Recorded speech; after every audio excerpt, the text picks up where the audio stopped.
السلام عليكم الاخوه الاخوات، كذا لاباس عليكم بخير واموركم مزيان. نتمنى انكم تكونوا بخير وعلى خير وبصحه جيده بطبيعه الحال. نتمنى ان هذا الفيديو هذا يلقاكم برزق وتيسير اي حاجه كتبناوها في الحياه ديالكم، يا رب انكم توصلوا ليها. صراحه انه اليوم كان عندي واحد الاحساس اللي هو يفشكل، وخصوصا ولا سيما انه سميره اليوم ظلت النهار كامل وهي غابره. حنا والفين انه سميره دائما انه كتنزل فيديو مع الصباح وفيديو في العشيه في القناه الاولى وكذلك في القناه الثانيه، ولكن انه ما نزلتش اليوم في القناه ديالها الاولى.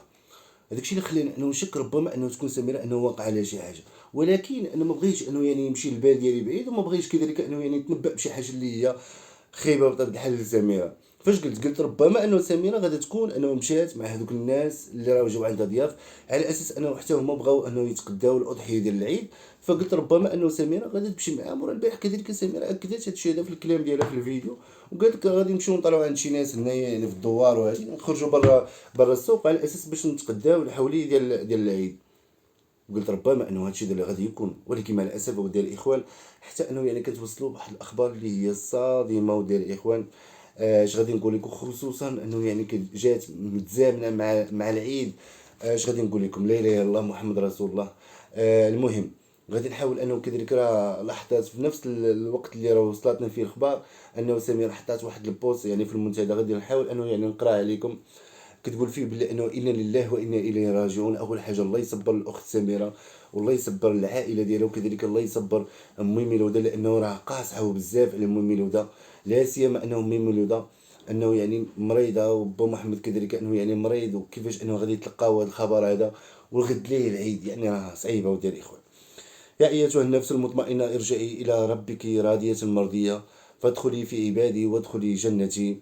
صدق الله العظيم. لم أجد عبارات تصف مدى الحزن الذي ألم بعائلة أمي. أمي فقدنا عائلة صغيرة، أم حامل وطفلة ذو 4 سنوات، وأب في غيبوبة إثر حادثة سير. رحم الله ابنة خالي، ابنة السيدة مينا، أو لا، ابنة السيدة مينا.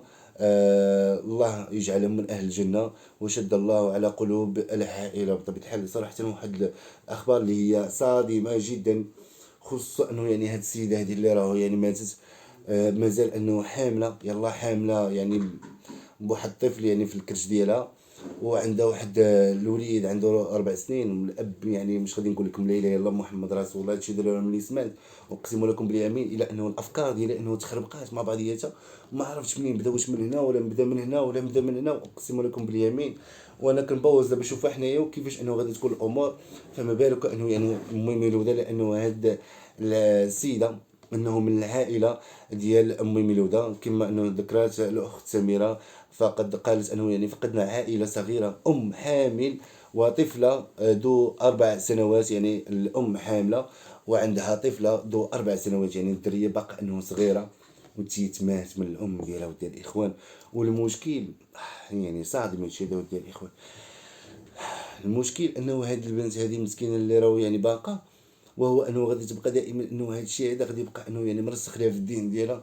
كل ما انه كي غادي يقرب العيد غادي يبقى انه يعني مرسخ في الدين ديالها، لا سيما انه كذلك انه الاب مازال انه في غيبوبه.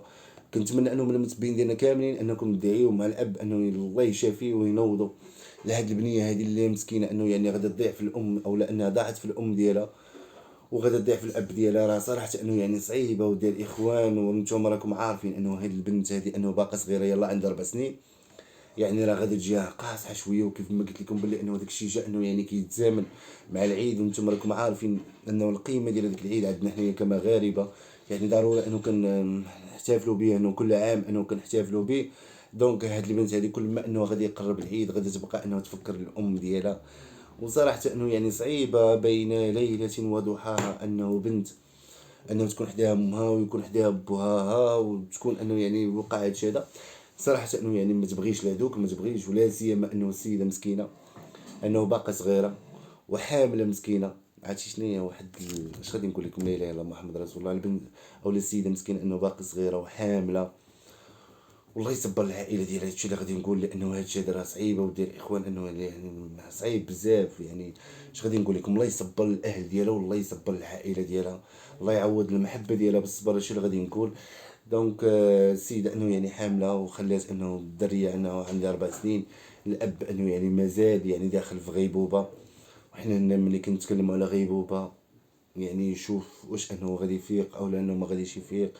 حتى لو انه الا فاق واش غادي تكون انه عنده شي اعراض اللي هي جانبيه او لا انه هذيك الحادثه غادي يكون عندها يعني مخلفات. يعني غادي تشوف واش غادي يقدر انه يتحرك ولا ما يقدرش انه يتحرك.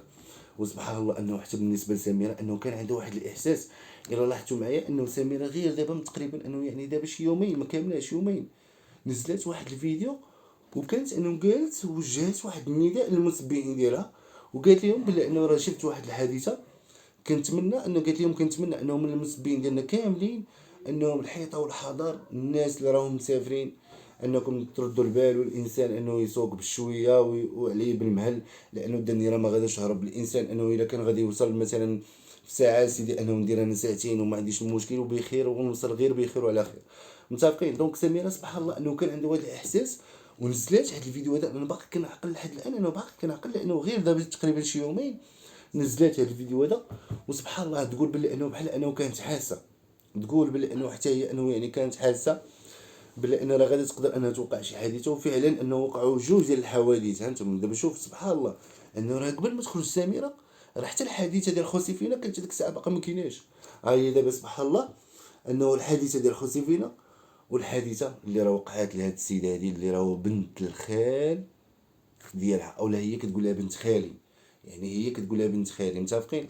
والام ديالها مينا اكيد انكم غادي تكون انكم كتعرفوها لحقاش انه كان ديجا انه يعني ظهرات في شي فيديوهات يعني مع سميره. واكيد انكم غادي تكونوا سمعتوا اولا سمعتوها وهي كتهضر. دونك سميره انه هاد السيده هادي كتقول لها بنت خالي. متفقين. كتقول لها بنت خالي. فالله يصبر الام ديالها اللي هي مينا الله يصبرها. هادشي دار يعني ماشي ساهله وديال الاخوان. انا دابا حاليا انا كنقول لكم في المعلومه ملي توصلت او توصلت بالمعلومات وديال الاخوان صراحه انه يعني بقيت مرتبك. انا كيفاش كنقول بلي انه غادي نوصل هادشي هذا للمتتبعين. والمتبعين ديالنا مساكن انه يعني فرحانين بينا وكل الناس مساكن انه كتوجد العيد ويعني وكتبريباري العيد وكتسنى انه سمير انه حتى هي انه يعني تبان. حتى انه يعني كنتصدموا بهذا الكلام هذا صراحه انه يعني صادم ماشي غير لينا اولا العائله ديال لهاد السيده هادي فراه بل انه صادم لينا جميعا. لانه حنا كنعتبروا اللي وصلنا بانه حنا راه عائله مع بعضياتنا وحنا ماشي دوزنا قليل مع سميره. واكيد انه يعني حتى بالنسبه للعائله ديالها كاملين انه ولينا كنعرفوهم حتى هما انه ولاو كيعرفونا. يعني ربطنا واحد صله العلاقه ما بيناتهم. ولكن لله ما اخذ ولله ما اعطى. شنو غادي يمكن لنا انه نقولوا فرا الاجال انه يعني تحد ليهم. هذا هو كان هو الاجل ديالهم. البنيته كذلك انه نتمنى انكم تدعيو مع البنيته لانه نتوما راكم عارفين انه هذاك الشيء راه باقي يعني في الشك. لانه يقدر يكون شي نزيف داخلي ولا تقدر انه تكون شي حاجه يعني ما كايناش شي اللي معلومات اللي هي مؤكده من غير ان الام مسكينه انه توفات وهي حامل. الله يرحمها ويرحم جميع امواتنا المسلمين في هذه النار هذه. وهي راه مسكينه انه راه مشات شهيده ودار الاخوان. والله هي مشات شهيده. اول حاجه انه حامله. يعني باش تمشي وانت حامله وهازه معك واحد الجنين راه ماشي سهله. كذلك انه يعني في هذه الايام المباركه عند الله سبحانه وتعالى يعني ايام اللي هي مباركه عند الله سبحانه وتعالى. وانتم راكم عارفين انه هذيك السيده هي حامله وهذيك العذاب وهذاك الشيء راكم عارفين. يعني هذه راه غادا للجنه بعينها مغمضين. دونك كنتمنى انه الله سبحانه وتعالى انه تصبر الام ديالها وخصوصا انه يعني الام ديالها غادي تكون صعيبه عليهم هذه القضيه هذه. حتى بالنسبه للعائله ديال الزوج ديالها غادي تكون هذه القضيه دي انه يعني صعيبه عليهم وقاصحه بزاف وديال الاخوان.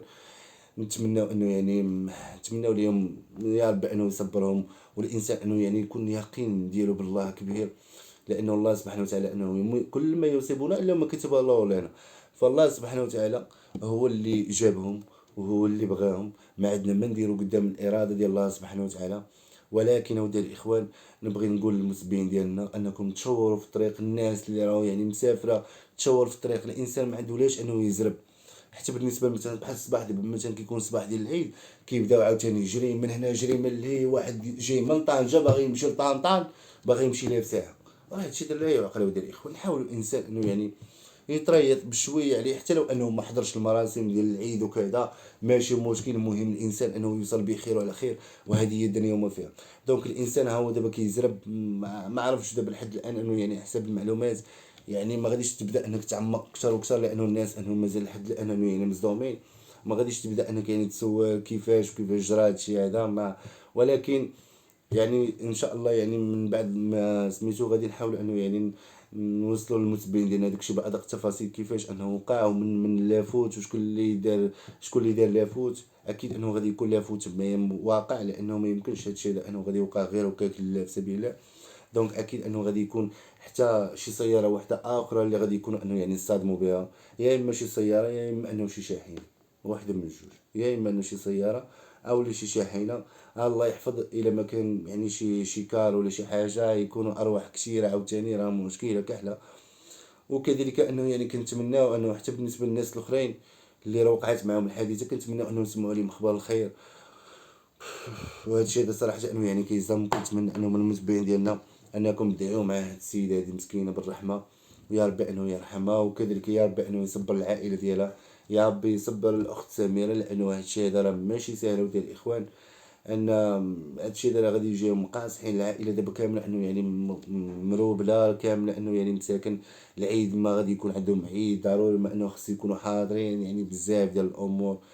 الله يدير شي جو يدير الخير. هادشي اللي غادي يمكن لي انه نقول لكم. شكرا للمتبعين ديالنا فيما كانوا، الدعوات ديالكم، الصبر لهاد الناس هادو. هادشي اللي غادي يمكن لينا انه نقولوا لله ما اخذ ولله ما اعطى، وانا لله وانا اليه راجعون، هم السابقون ونحن اللاحقون.